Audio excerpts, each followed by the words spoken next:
தை அமாவாசையை முன்னிட்டு ஏராளமானோர் தூத்துக்குடி துறைமுக கடற்பகுதியில் முன்னோர்களுக்கு தர்ப்பணம் செய்து வழிபாடு. தை அமாவாசை தினத்தன்று இந்துக்கள் தங்கள் முன்னோர்களுக்கு தர்ப்பணம் செய்து வழிபாடு செய்தால் பித்ருதோஷம் நீங்கும் என்பது ஐதீகம். அந்த வகையில் தூத்துக்குடி திரேஸ்புரம் துறைமுக புதிய கடற்கரை பகுதியில் இன்று அதிகாலையிலே ஏராளமானோர் குவிந்தனர். இவர்கள் கடலில் புனித நீராடி தங்கள் முன்னோர்களுக்கு தர்ப்பணம் செய்து வழிபாடு செய்தனர்.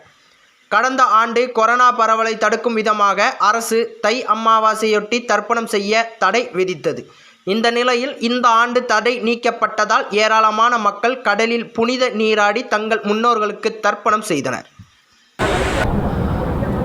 அனைவருக்கும் வணக்கம். இன்றைய தினம் தை மாத அமாவாசை தினமானது முன்னோர்களுக்கு தர்ப்பணம் செய்யக்கூடிய மிக உன்னதமான தினம். இந்த தினத்திலே தூத்துக்குடி மாவட்டம் இந்த கடற்கரை பகுதியிலே வருடந்தோறும் தர்ப்பணம் செய்ய பல்வேறு விதமான மக்கள் வந்து செல்வார்கள்.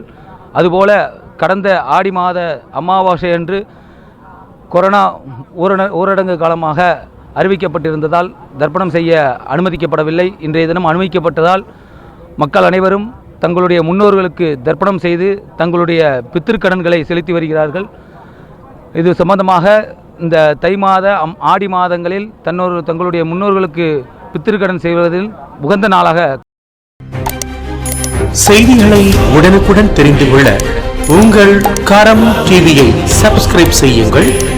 அதோடு பெல் பட்டனையும் கிளிக் செய்யுங்கள்.